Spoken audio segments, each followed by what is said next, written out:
విద్యా బుద్ధులు నేర్పించాల్సిన గురువే బడిలో మద్యం మత్తులో తూగుతున్నారు.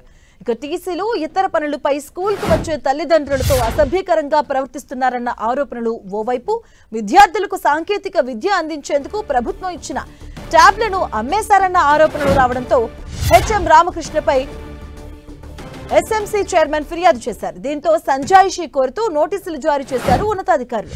విజయనగరం జిల్లా మెంటాడ మండలం కుంటివలస ఉన్నత పాఠశాలలో హెచ్ఎంగా పనిచేస్తున్న ఎం రామకృష్ణరాజు రోజు మద్యం తాగి వస్తున్నారన్న ఆరోపణలు ఉన్నాయి. ఇక మద్యం తాగిన సీసాలు కూడా స్కూల్ ఆవరణలోనే వేస్తూ ఉండడంతో పాఠశాల కమిటీ చైర్మన్ సభ్యులు హెచ్ఎం రామకృష్ణను ప్రశ్నించారు. దీంతో వారిపై ఆగ్రహాన్ని వ్యక్తం చేశాడు హెచ్ఎం రామకృష్ణ.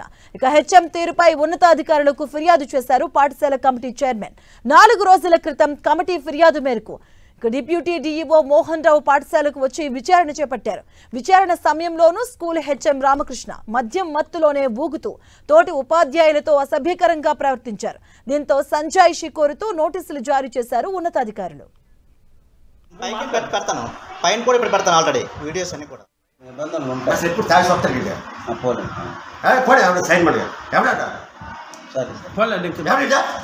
ఎప్పుడు దాచి క్లాస్ పని వెళ్తారు